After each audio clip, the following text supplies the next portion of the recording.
Bonjour, bienvenue sur Mathématiques. Donc aujourd'hui nous allons nous intéresser au maximum et au minimum d'une fonction. Alors il y a plusieurs façons de déterminer le maximum et le minimum d'une fonction. On peut le faire à partir de la courbe représentative de la fonction, c'est ce qu'on va voir dans un premier temps.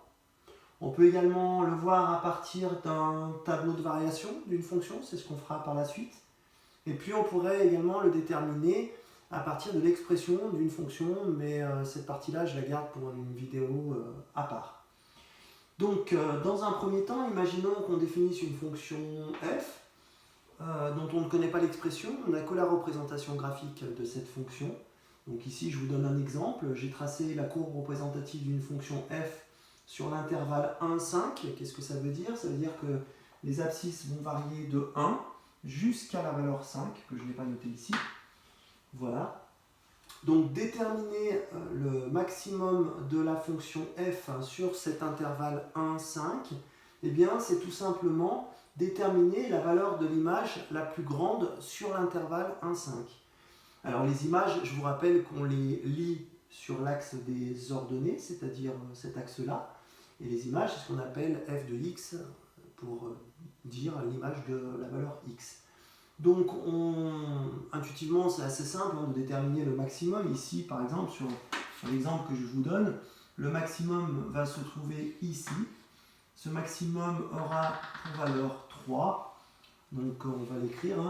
Premier exemple, donc, le maximum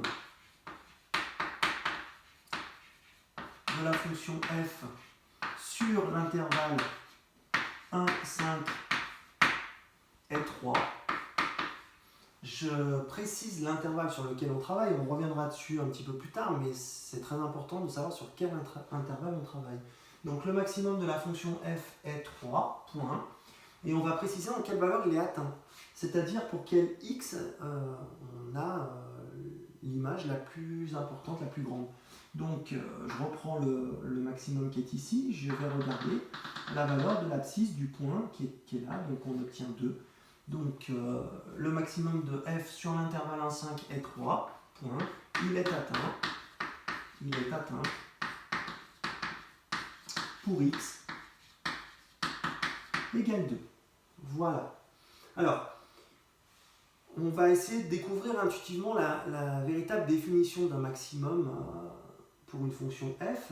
Pour ça, je vais garder mon exemple et je vais prendre d'autres valeurs de x, c'est-à-dire je vais prendre par exemple cette valeur-là que je vais appeler x1, ou bien encore cette valeur-là que je vais appeler x2, et je vais regarder les images de chacune de ces valeurs par ma fonction f. Donc l'image de x1, il suffit de monter sur la courbe et de regarder la valeur qui se trouve sur l'axe des ordonnées ici. Et puis pour x2, je fais la même chose, je prends la valeur qui se trouve sur la courbe qui a pour abscisse x2, et je regarde l'ordonnée de cette valeur qui correspond. J'obtiens donc ces deux nombres-là. Alors on ne les connaît pas, ils sont pas, on pourrait avoir une valeur approximative, mais on ne les a pas déterminés, mais ce n'est pas le but. Le but c'est de montrer que quelle que soit la valeur x1, x2, quelle que soit la valeur de x que je vais prendre dans l'intervalle 1, 5, je me rends compte que son image sera toujours une valeur inférieure à mon maximum 3. On ne pourra jamais obtenir l'image d'un réel compris entre 1 et 5 par la fonction f qui serait plus grand que la valeur 3. Et bien c'est exactement la définition que je vous affiche ici. Donc f est une fonction définie sur un intervalle i. Grand M est le maximum de f sur l'intervalle i si, pour tout x appartenant à cet intervalle i, f de x est inférieur ou égal à grand M, c'est-à-dire à notre maximum. Voilà. Pour définir un minimum, eh bien, ça va être rigoureusement la même chose. Simplement, au lieu de regarder l'image la plus grande, on va regarder l'image la plus petite. Donc ici, sur notre exemple, le point de la courbe qui se trouve le plus bas possible est ici. Ce point-là a pour ordonnée la valeur 0,5. On peut donc dire que le minimum de la fonction f, toujours sur l'intervalle 1, 5, est 0,5 et que ce minimum est atteint pour x égale 4. Donc je vais l'écrire, le minimum de f sur l'intervalle 1, 5 est 0,5. Il est atteint pour x égale 4. Voilà. La définition rigoureuse, elle s'affiche sur votre droite. Eh bien, on reprend une fonction f définie sur un intervalle i. Notre valeur petit m sera un minimum de la fonction f sur i si pour tout x appartenant à l'intervalle i, eh bien f de x, l'image de x par la fonction f, est supérieure ou égale à notre valeur petit m. Voilà. Alors, deuxième façon de déterminer le maximum ou le minimum d'une fonction, eh bien, c'est d'utiliser non plus la courbe, mais le tableau de variation.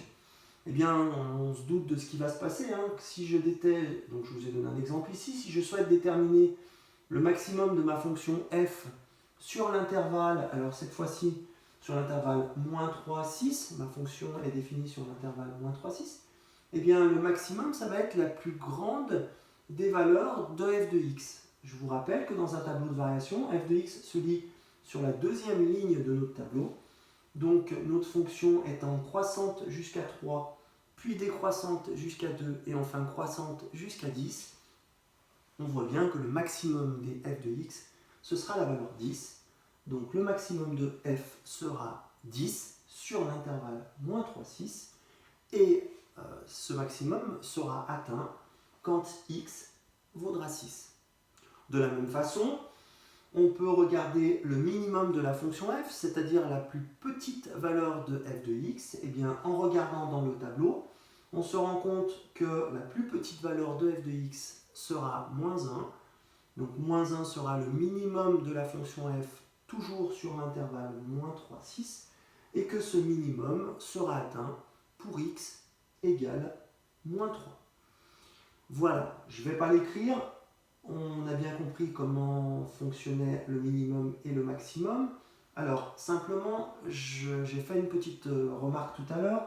J'ai noté l'importance de l'intervalle sur lequel on travaillait. Si, par exemple, je reprends l'exemple 2 qui est ici avec ce tableau de variation. Si je change l'intervalle sur lequel je cherche le minimum de ma fonction f, si par exemple je m'intéresse uniquement à l'intervalle 2, 6, eh bien, je vais prendre la partie du tableau pour lesquelles x varie uniquement entre 2 et 6, c'est-à-dire cette partie-là du tableau. On oublie tout ce qui est avant. Et dans ce cas, le minimum de la fonction ne sera plus moins 1 qui ne se trouve plus dans la partie qui nous intéresse, mais le minimum sera 2. Donc 2 sera le minimum de la fonction f sur l'intervalle 2, 6, et ce minimum sera atteint pour x égale 4. On va le noter. Donc le minimum de f sur l'intervalle 2, 6 est 2. Il est atteint pour x égale 4. Voilà.